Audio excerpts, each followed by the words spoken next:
There we go.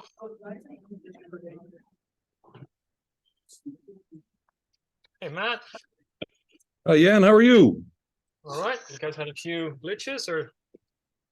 Yeah, it had to install some updates that I was positive I'd taken care of, but alas, I had not. And I moved into my house because the link seemed the internet connection seemed a little bit tenuous in my studio. Right. Okay. Again, thrilled you're here. And I think I've got my background. I guess my background's just blurry. That's just the way it's going to be. Yeah, okay. It looks like you're in an airplane or something. I Yeah. see a big, like a white ceiling. Right. Okay, well, perfect. I've got some students ready for some questions, and thanks again so much. Here's the first one's from a kid named Sam. Why is so is the background going to stay this blurry? Let's see. Maybe I can. In previous years, I could actually sort of see your classroom a bit. Yeah, yeah. Oh, there we go. Yeah, that seems more human. Hey, guys. How is Brandon, South Dakota? Is that where you guys are, right. Brandon? Warming up. Brandon? It's pretty darn cold, but we just got to do what we got to do. Poor track kids can't run anywhere, but it's a lovely sunny day here. It's actually about -6 here. Lovely. -6. Yeah. Well, we live where we live, don't we? So yeah. Thanks again. Here's Sam. Yeah. Okay. Hey, Sam. Hi. Sam. My name is Sam Dixon. I am one of Mr. Christensen's students. So one of my questions, I know that you mentioned that you actually wrote the full play for Beatrice and Virgil first. So I was just wondering what was the writing process of writing the play first and then going into this novel and the allegory and all that jazz. Oh, wow. Beatrice and Virgil. Well, yes, for that one, good, how to answer that? Well, Beatrice and Virgil was my attempt to represent the Holocaust differently, because I've noticed, I'm not Jewish, I'm not German, I have no personal historical relationship with the Holocaust other than being a concerned citizen. And I came to notice how the Holocaust is always represented in the same way. It's always represented in historical terms. Nothing wrong with that, of course, that's what happened. But to have a story told always in the same way, always in grainy black and white in Central Europe, 80 years ago, it gets a bit repetitive. There's not a limit to that. So I was deliberately trying to represent it in a different way. And one of the things that I noticed is in moments of great drama, we speak, we shout, we scream. What really, really, really stands out is the things people say.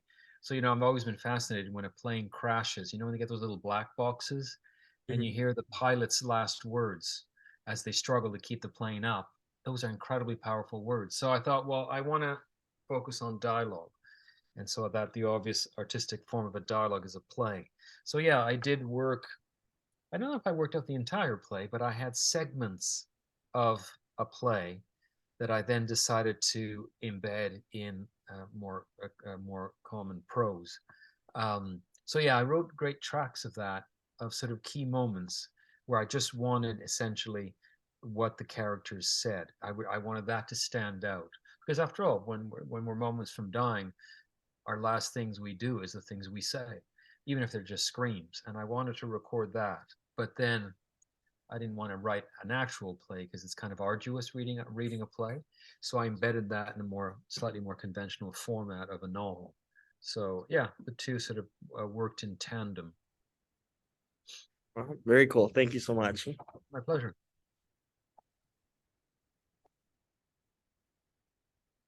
All right. Hi, my name is Tristan Bisbee, and I actually have 2 questions for you. We can do them one at a time here if that works. Sure. So that first one was, what are a couple of your favorite childhood stories that maybe inspired you or kind of got you into literature? Oh, wow. Well, off the top of my head, the first one that jumped to my mind was I remember I must have been 10 years old. So what's that, grade 4?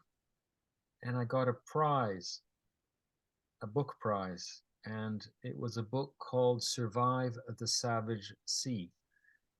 terrible title. You can't say it 20 times in a row. But Survives the Savage Sea was the story of a Scottish farmer who wasn't happy with how his children were turning out. They were turning out to be sort of rural hicks. So he decided to travel the world. He used to be in the merchant marine. So he said, I'm going to buy myself a boat and we're going to sail around the world. All sounds great. We never would have heard of them except west of Panama in the Pacific is their boat. It was his family. So it was him, his wife, a boy, a girl, and then two twins. So I think they were six, and they picked up a Welsh hitchhiker in the Panama Canal. Anyway, in the Pacific, all seven of them, their boat was hit by bizarrely killer whales. They sort of hit their yacht, sank it, and they ended up in a lifeboat, a dinghy. No, it was a lifeboat, actually. It was an inflatable raft, an inflatable boat. And they survived like for 30, I think it was 33 days, and they were rescued by a ship. And he subsequently wrote this book about how they did it, how they survived. And so I read that as a kid, as a 10-year-old. And I guess that embedded itself in my mind because years later, when I came to write Life of Pi, one of the books I reread was this Survive the Savage Sea. So it's funny how some teachers long ago embedded in my mind something about this survival at sea that stayed with me. And I remembered that book vividly reading it. It's marvelously, it's very well written, very practical. How to kill a turtle, and other ways to get water in at sea. And it was extraordinarily vivid for a kid who'd never been to sea, and I still haven't been to sea. So that's why I'd say that one book. And in terms of just writers, well, the usual. Got another one. I remember reading The Secret Seven. I don't think anyone reads The Secret Seven anymore. It was a series for kids. There's a whole bunch of stories that I read. Sherlock Holmes, French literature. I grew up in French in part. So a whole bunch of books just nourished me. I mean, stories, entertaining stories are really, really wonderful, especially when you read them. Television's great. I love movies too. But there's something about reading stories because you have to sort of create that little movie in your head that really makes it impactful. So, yeah, sort of the usual suspects that a North American kid might read at the time. All right, thank you. And then that second one was with Life of Pi. Oh, why does the survival kit list at the end of the book, why does it end with one God when he believes in different religions? Well, because as it happens, all three of the religions he practices are monotheistic. I mean, despite the fact that Hinduism has unbelievable number of gods, in Hinduism they still represent one core divine reality. There's not that many actually polytheistic religions. Greek religion, which is long dead now, but the religion of Zeus, Apollo, Hera, Aphrodite, Athena, that was polytheistic in the sense that each god was quite autonomous. What Poseidon did in his oceans was none of the business of Hades or of Zeus or of Aphrodite. But Zeus kind of dominates, he's the king of it all. But that's rare. Most religions have this vision of a divine, of a sort of a single divine unity, which then can express itself in different ways. But so it's just this notion that Pi at sea is guided by this idea of one divine reality of which he is a part. I didn't want to get into the semantics of religion and going into little tiny details. It is kind of, it's not meant to be reasonable. I mean, even within Christianity, the idea of the Trinity and the unity is kind of puzzling. I mean, are there three? Or are there one? Make up your mind, guys.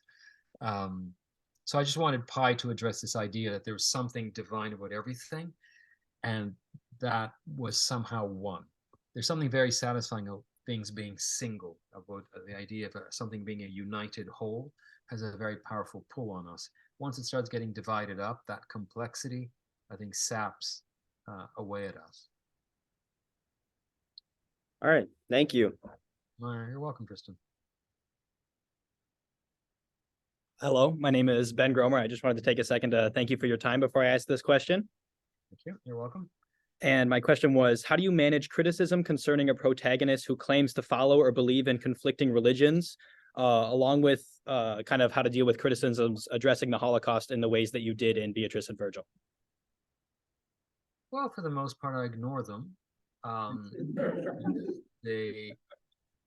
don't mind people disliking my books. so long as they've read them, people are entitled to their own opinion. I, for the most part, ignore them. If I meet them directly, then I engage with them. I mean, for example, when I toured the U.S. for Beatrice and Virgil, it did get some very negative reviews because unusually among historical events, there's a sense of sacredness around the Holocaust, which of course I can see why. 6 million innocents were killed, a quarter of whom were children. There's something so deeply horrifying about that it kind of shuts you up. But at one point, if you're going to understand something and deal with trauma, whether it's personal or historical, you have to find the words, you have to talk about it. And the greater your vocabulary, the greater freedom with which you talk about that, I think ultimately the better the outcome. That's the very point of living in a free society. The more we talk about things, even with people who say completely stupid things, is at one point, among all the things said, we will get to the right things that should be said and thought. And so, for example, the Holocaust is treated with a gingerness that we don't treat war, for example. People are usually quite comfortable talking about war. Everyone has their opinion about some war somewhere, whether, for example, right now, the war in Ukraine. You'll have right-wing Republicans who think the U.S. shouldn't be participating in that at all. And then you have people who passionately believe that we should be defending this free country. If we don't defend Ukraine, what's next? All that is good, and all that dialogue, that wide dialogue, we will get to some sort of understanding. Whereas the Holocaust, people very quickly get nervous, especially if they're not Jewish. They start getting nervous that they're going to say the wrong thing. And that's a mistake. We can only get to the right thing sometimes by saying the wrong things. It was interesting. One of the people I read for that book was an Italian writer named Primo Levi. Primo Levi was himself a Holocaust survivor, wrote many, many wonderful books about it. And he said that the only people who asked him completely unfettered questions, sorry, I'm going to move out because people are, the only people who asked unfettered questions were children. Children would say, Mr. Levy, why don't you just take a gun and shoot at the Germans? I say, well, I was an urban Jew. There's no tradition of gunslinging among urban Jewish people. Well, why didn't you leave Italy before you were caught by the Germans? As well, this was, long ago, before planes. We didn't have airplanes the way we have today. But most people will not ask those kinds of questions because they'll feel nervous that they're going to somehow upset the whole event. One of the common criticisms that you get with the Holocaust is that you trivialize it. And the problem with that is, yes, maybe you, who could ever seize the magnitude of killing 6 million people? We can't, but we have to try. And in trying, of course, we sometimes will trivialize it, but that's inevitable. Language inevitably, just talking about something as powerful and horrible as the Holocaust in words obviously reduces it. It was a real event. Words will in and of themselves reduce it somehow. But at some point, that's the best we can do. And it's mainly a question of intent. In fact, that's not, even if your intent is evil. I remember one of the most powerful texts I read about the Holocaust was precisely by Holocaust deniers. There's some crazy engineering professor, I've just forgotten his name, a crazy engineering professor at Northwestern University. He was a famous Holocaust denier. He's written any number of books about it. The university loathes them, but he never does it in class. He doesn't say anything about his views in class. He does it as a private citizen, so they can't touch him. He's loathed by the university. You read that stuff, and it makes you so angry that people could say that of an event. Exactly like people who trivialize what's happening in Ukraine. It makes you angry, but by the very fact of making you angry, it hopefully moves you to act. Sorry, long-winded answer to your question. Yeah, that definitely answered it. Can I just get that the Italian writer's name again, or survivor? Primo, Primo, Levi, Levi. All right, thank you. You're welcome.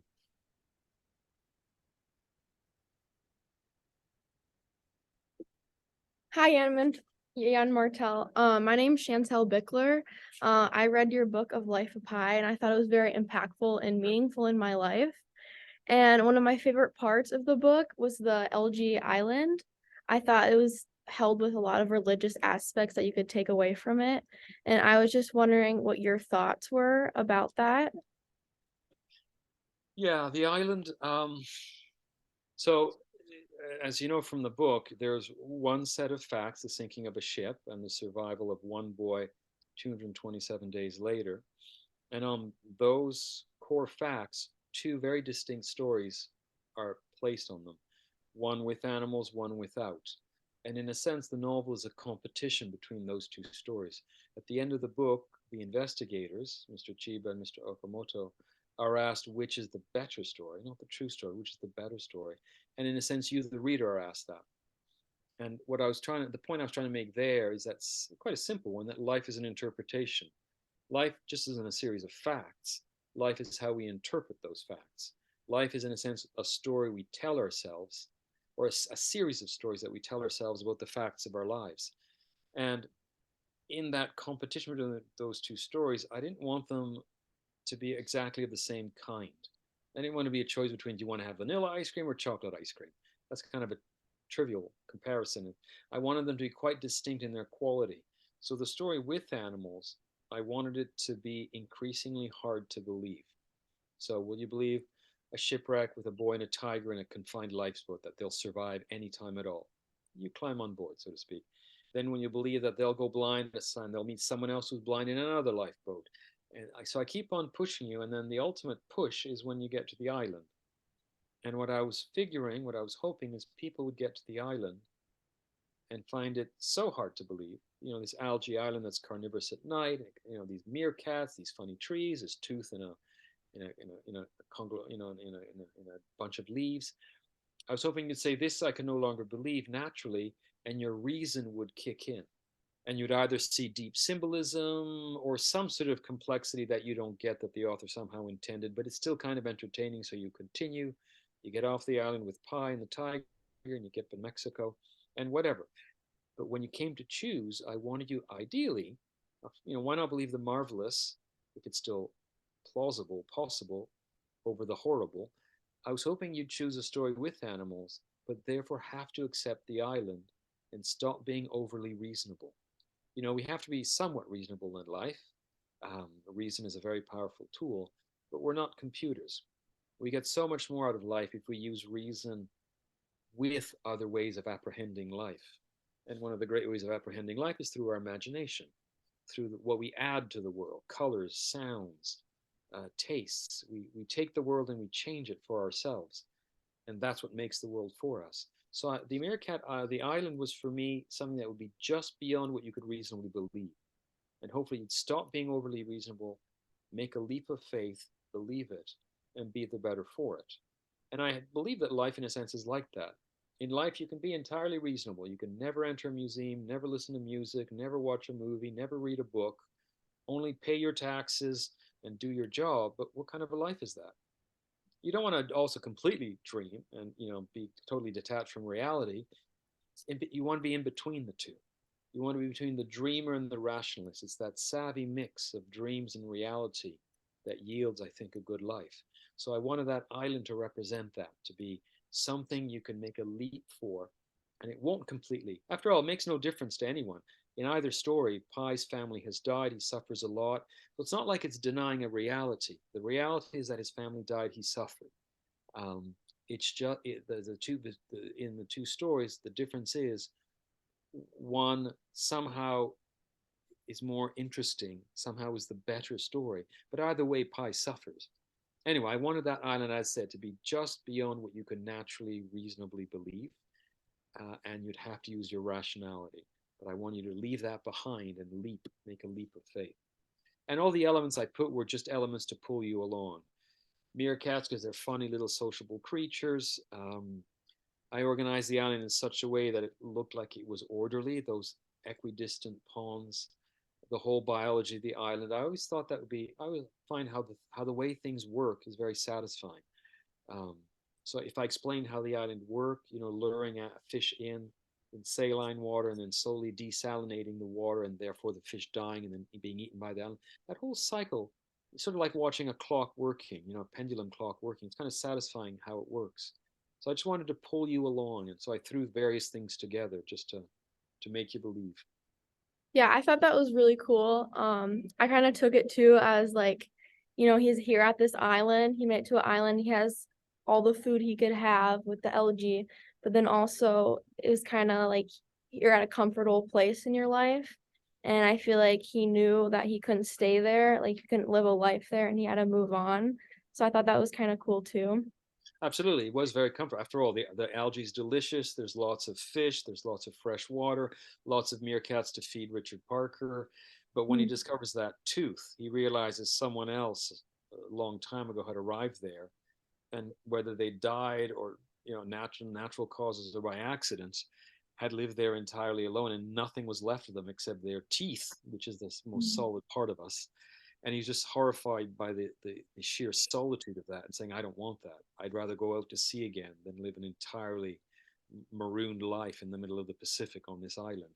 It's funny how islands, we always idealize them, but islands so rarely are actual tropical paradises. They're often in extraordinarily confining places. They're like jails surrounded by water.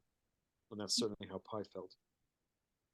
And then for the future and like your other books, could you tell us about your newest novel and the one pouring out to you since January? Well, I've 99.9% finished my next novel, which is one inspired by the Trojan War, this mythical war 3,000 years ago between the Greeks and the Trojan. It's a remarkably current story, this disastrous war that basically destroys Greek civilization because of people's greed and blindness. Um, I tell a parallel story between that war and this scholar who discovers this alternate story of the Trojan War while his own life is falling apart. So I create a parallel between the past and the present, between the ancient, the classical, and the modern. It's a story told in verse and footnotes, so it's quite an experimental format. But then, bizarrely, while I was waiting for my last editor to weigh in, I started another book spontaneously based on the starting point being my mother's Alzheimer's. My mother's quite old and she has Alzheimer's now. And I just started writing. I've never done this before, but in under 3 months, I've written nearly 80,000 words. So I'll have finished my next book before I finish my next book. And so that one is once again quite experimental. And the starting point is the idea of someone losing their mind, losing their memory, losing their mental functionality. And I just thought that sort of somehow triggered something. So I just started writing in a way I've never done. I've never written so quickly. So in a sense, I have two next books. One called Son of Nobody. That's the Trojan War one. And I think the other one, the one about my mother's Alzheimer's, I think will be called A Log in the Fire. But these are, they're not coming out for quite a while. So I'm keeping myself busy. And then one more question too, going back to the life of Pi, just how like you place the chapters where like in the beginning you saw kind of like a background of Pi and like how his name kind of became that way of the Pi. And then other chapters, just wondering how you like place these chapters, like in the particular order they were, and what the process was like in doing so. Well, before we got to the Pacific, I need to give you a lot of knowledge beforehand, about zoo biology, domination, territoriality. I also, don't forget, I come from a very, very secular country. Canada is much more secular than the United States, especially where I'm from originally, Quebec, which is a fiercely secular society. Most people in Canada, most novel readers, most urban novel readers, have very little patience for religion. People saying Jesus said just scares people away. And even more so if it's Allah saying something or Buddha or whatever. So here I was interested in speaking about the magical thinking involved in having faith, because we all are motivated by faith, whether it's love of a religion or of a rock band or of a football club or of a person. It's love is the great act of faith. And so I wanted to discuss that. And the boldest faith of all is this faith in gods. It's crazy that in this age of science and technology, we still have people who believe in beings called gods. So in a sense, I wanted to soften up the reader by saying, hey, my guy Pi here, he's not a fanatic. He's not interested in putting down women and gays and Jews. He's just interested in seeing the world in a different way. That's an incredibly rich way. So I wanted to have that initial discussion to sort of have a positive view of religion. Because you know what? It's very easy to find the negative in religion. It is. All religions are extraordinarily patriarchal, sexist, homophobic, anti-Semitic. Really, they do so many things wrong. And that's not what I was interested in. That's totally true, but it's not what I was interested in discussing. I was interested in discussing what I call magical thinking. And I wanted to, so I wanted to prepare the reader. So all the things that you read in part one were about, zoo biology, to explain how Pi could survive at sea, religion, so that you could understand where he was coming from as a character, and to sort of soften you up a bit, to try to eliminate that prejudice that most people have against organized religion. And then just to set him up as a person coming from India and his, why he would be in the Pacific and where this tiger would have popped out from. So those are all, in a sense, foreground to prepare you for part 2 in the Pacific. And I put them in a way that, as I said, in Canada, because people are so fiercely anti-religious, I didn't want to have chapters that were too long. So I thought I'll give you a little bit about animal behavior. People always like wild animals. They always find animals interesting. A little bit about that. Then here, I'll tell you a little bit about Allah. Not too much. I'm not shoving Allah down your throat. Just a little bit about Allah, a little bit about Jesus, a little bit about Shiva, just a little bit, and then but mixed in with stuff about India, about zoos, just to sort of, keep you along. And the trick in a book, obviously, is to keep the reader interested. A great book that's boring that people don't read is no longer a great book. So I just wanted to keep you reading and hopefully just being interested. I mean, the fact is, magical thinking is incredibly interesting. How we, take flat chemical reality and pull out gods out of it is just a really interesting way of seeing the world. Yeah, thank you so much. It was great meeting you. Yeah, my pleasure. Hello, Mr. Martel. Hello. My name is Brandon Wheeler. I have a more simple question for you. Do you have a more recent show on Netflix, Hulu, Disney, or anything like that that you currently enjoy watching, like The Mandalorian, Wednesday? Jenna Ortega fan? With 4 children and all that, I haven't in a while, but I am going to watch one. I was recently invited to Korea, South Korea, obviously. They have a big book fair there, and they invited me, and I've never been to Korea. So I do intend, before I go, to watch a show called Extraordinary Lawyer Woo, W-U, which apparently is about this autistic lawyer in Korea. And I love Squid Games, so I thought I'd flesh up on my Korean pop culture by watching Extraordinary Lawyer Woo. I'm going to watch that. Just recently, I didn't watch, it wasn't a Netflix thing, but I watched the one that won all those Oscars, Everything Everywhere All at Once, which is amazing. Have you seen that? The one that won all the Oscars just recently. No, I don't think I have. Oh, it's amazing. It's so kinetic. It's so frantic. It's very funny. All about these immigrants, these Chinese, Asian Americans, and their difficulty adapting and dealing with their old father. It's unbelievably kinetic and very, very funny in times. Anyway, I watched that recently. I haven't watched much else. What do you like? What was your favorite? What would you recommend? I'll turn the question. I've recently watched Wednesday. It's pretty good. Mandalorian, I'm not caught up, but I really liked the first episode of the new season. The first ones were pretty good. There's a lot of good Outer Banks first couple seasons were pretty good. I haven't watched the new one, but okay. I think you'll like that one a lot. Outer Banks. Yeah, Outer Banks. I would give that one a watch. Okay. I'll keep that in mind. Connect with your younger audience a bit. Okay. Okay. Thank you very much. Yeah, thank you.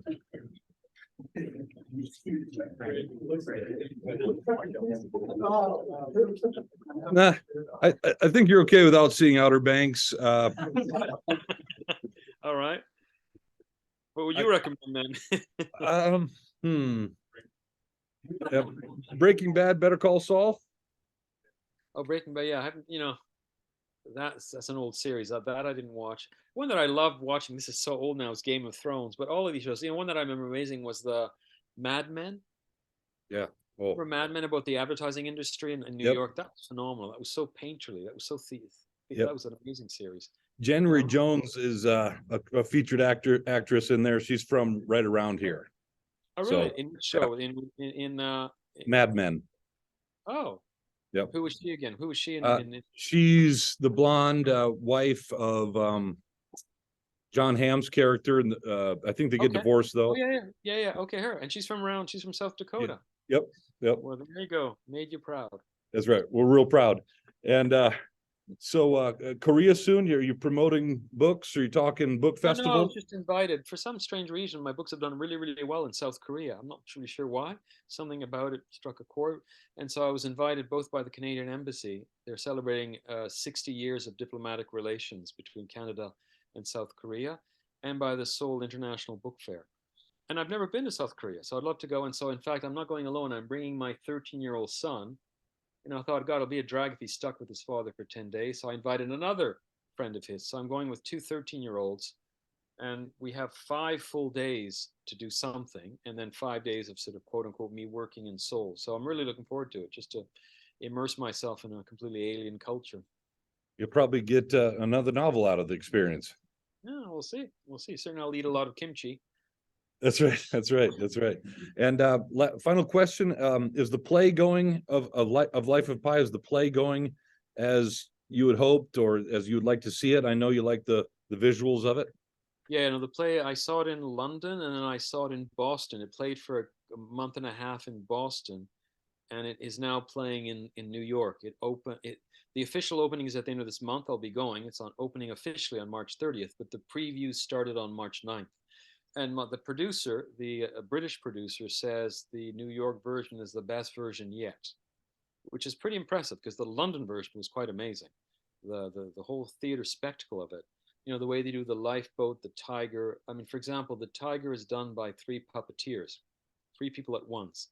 One manipulating the head, one the body, one the back legs. You can see them, but it works so well. In fact, it works so well that at the Olivier Awards, which are kind of like the big theater awards in England, the actors, the first time this ever happened, the 6 actors who played Richard Parker won Best Supporting Actor award. It never happened before that. First of all, 6 people would win for one role, and also not for a role as puppeteers, who don't say a word. I mean, they make sounds. Well, the one manipulating the head make a sound, but yeah, these 6 actors won a puppeteering award. Best. So yeah, it's quite a spectacular production, and much more faithful, I think, to the content of the book. So I'll find out what I think of it when I'm going there at the end of the month next week. I'll be leaving next week.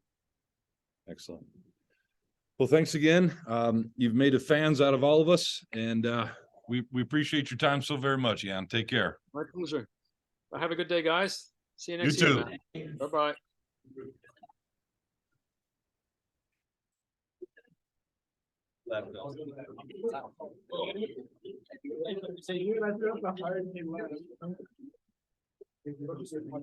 Thank you. Have a good one. Sign a sheet. For your sign, at least one sheet. Cool, right? Very cool. Have you watched that Everything All at Once movie? No. You should, like, after I got done watching it, I thought it'd be right away. Like, I was just like, he wouldn't do it. Like, he probably spent a whole week. Because it's It's like, I watched it. you guys are both seen.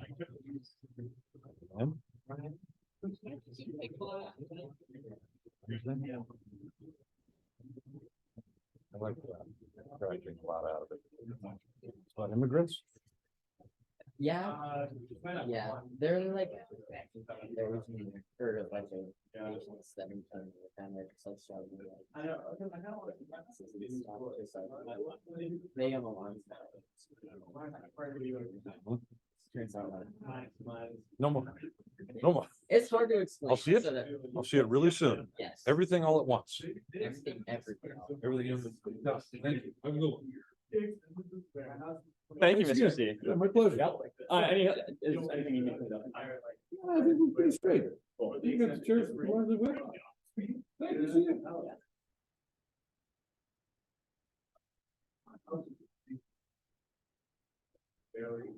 Thanks for coming, men.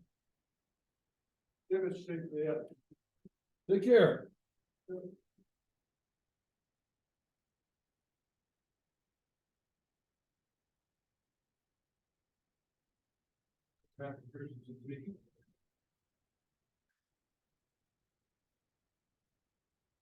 Matt Christensen.